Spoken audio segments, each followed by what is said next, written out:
The trailer for the new December DLC has came out, so let's break it down frame by frame. First up, we got a big boom for absolutely no reason. Next up, Pavel is in this DLC, no surprise there, but who's that lady standing right behind him? Okay, but seriously, who's this lady? Like, I've never seen her. Have you seen her? Because I haven't seen her in any GTAs or any heists or whatever. Was she in GTA 4? I don't know, but no one's talking about this. Next up, it looks like we're getting more cars added, and no one's talking about this, but guys, look at this library. This is honestly the coolest library I've seen in GTA 5. Because like, there's a lot of libraries, but I think me personally, I only actually like 2 of them, and that's it, before this library right here. And maybe 4 if I'm being nice, but even that's like, I only like 2 libraries in GTA 5. And like, honestly, libraries in GTA 5 are honestly just kind of mid. Like, I'm not gonna lie, like they're kind of mid. I've been playing since GTA 5 came out, and I've been looking at them. They can get a little bit better. And this right here, guys, this library, oh my god, I want it. I want it right now. Give it to me right now. Next up, this also isn't surprising. We're gonna have to do a lot of work with a lot of hacking. If you guys watch the trailer, she says that, oh, I know a lot of codes and stuff like that, stuff about hacking, right? So yeah, this shows we're gonna do a lot of hacking in these new missions that we're gonna do. Next up, this spot looks like the spot where we'll have to pick our missions and our mission types. If you zoom in, you can see that we have to log into something. So this might be our main computer right here that we have to use to find our next target, you know, similar to like the salvage yard, bail office, right? Auto shop is a whiteboard, but similar in that sense where we have to find our targets. And then right here, we get a sneak peek of the work that we'll be doing. And then also, this is another image of us getting work done. Next up, this one right here explicitly shows that we'll have to do team-based work to get paid. So if you guys see right here, there's a big plane behind it, and then there's the Akula. I think that's the Akula. And then we'll have to work as a team to take down bigger targets like that plane right there that, you know, obviously will be guarded by something, maybe buzzards, jets even, right? And we have to take them out with that Akula, right? So what I'm guessing is that there'll be 2 types of missions. There'll be harder missions, and then there'll be the easier ones. The harder ones will require 2 people or more, right? And then the easier ones will require just 1 person, right? And GTA 5 is in their late game right now, so they're not gonna make big updates that require like a lot of people, like, you know, the whole bunker update, right? Hangars where they require a lot of people. They're not gonna do that anymore. They're late game. So this is just right here to help us out, the player base, to get something going for us, you know, because we are still waiting for GTA 6, right? So this right here, guys, them releasing this DLC is just for us to be a little bit more patient for GTA 6, okay? So they're not going to release a big update, but just a big enough update to keep it interesting. Okay, so yeah, these missions are probably going to be 1 to 2 player, and that's it. But that's just my guess. Next up, we see a lot of stuff here. So behind all of that is the building that we'll be going to do work. And then on the very left is the terabyte that is most likely owned by that lady that we saw in the beginning of the video. It says FIB on there.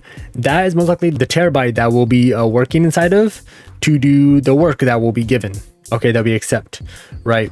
And then if you guys see in the very front, that's the Dodge Viper, by the way, okay? That was, I made a video about that, and you probably seen other videos too, that yeah, the Dodge Viper was gonna be added. And so here it is, that is the Dodge Viper. And again, that library on the right side, oh my god, perfect, I want it. And then here's another shot of more work that we can do for the new DLC. Next up, we see some more cars, and that right there is the Dodge Viper on the left. And then if you speed up just a little bit, if you see behind those cars, you see a supercar police car. This is honestly so sick because I've been waiting for this. All the police cars right now are honestly so like mid. I think the only one that's actually cool is the Dominator, right? That's it. So it's like this right here is going to be like, oh my god. Well, first of all, really expensive, obviously. I'm going to guess it's going to cost 20 mil. That's my guess. No, I'm joking. But it definitely is going to cost a lot. We already know, right? But yeah, this right here, guys, I'm going to buy it right when it comes out. I don't care. I'm so excited, honestly. Next up, we have some RCs. These right here are finally actually going to be used for something else besides griefing. I think they're only used for griefing. That's it, right? You drive a remote control RC, you know, in GTA Online and go kill some players, right? Yeah, so now we're actually going to use it in these missions, which is actually so cool. I think this is the first time we'll actually get to use RCs in a mission instead of just online and griefing, right? This is honestly so sick, honestly. I cannot wait. Next up, we see a boat on the water and then a buzzard shooting almost randomly. Pretty typical, right? Chaotic missions, right? Pretty typical if you ask me, honestly. Next up, we get a frame of inside the terabyte. So yes, it is confirmed we'll be using the terabyte, a terabyte, to do work in. I'm guessing it's still going to be the FIB terabyte that the lady has early in this video, right? I think what we'll do is we'll use the lady's terabyte for the missions, right? And then, like I said, we'll do some missions and then we'll lock stuff for our own terabyte, right? Like our own, maybe even libraries, right? That's what I think will happen, because why else is the FIB terabyte in that frame in the very beginning, right? Like she can't just pull up in a terabyte for no reason. Like, you know what I'm saying? Like there's no way. So, right. So obviously her terabyte has to be what we're going to use in our own missions, right? So when we start the missions, we go to the location and then we accept the missions. When we accept them, then we get in her terabyte, go to the location and do the work there, right? That's what I'm guessing. Because why else would she pull up in a terabyte, right? Like, it doesn't make any sense. So, yeah. Next up, we see a weaponized Zaba. This right here, I'm pretty sure it was only in Arena War. Now we're seeing it in this DLC. And this frame right here looks actually pretty clean, I'm not gonna lie.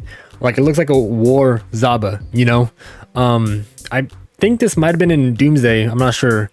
Wait, I think it wasn't, yeah. It was in Doomsday also. Doomsday and Arena War. So now we're seeing it again in this DLC, which is honestly so cool. I think in Doomsday, it was kind of mid, honestly. No, wait, that was the barrage. Never mind, wrong story. But yeah, the Zaba was only in Arena War, and now we're seeing it in this, which is honestly so cool. Honestly, I can't wait for that. And then finally, we get the official name of the DLC, Agents of Sabotage, which I'm not gonna lie, this is a pretty good name for a DLC. And look at the logo. It's blue, looks very like hacky, you know, like a hacker, theme, blue and like, I like it. I really do. But that is all for this video, guys. And like always, drop a like and follow for more.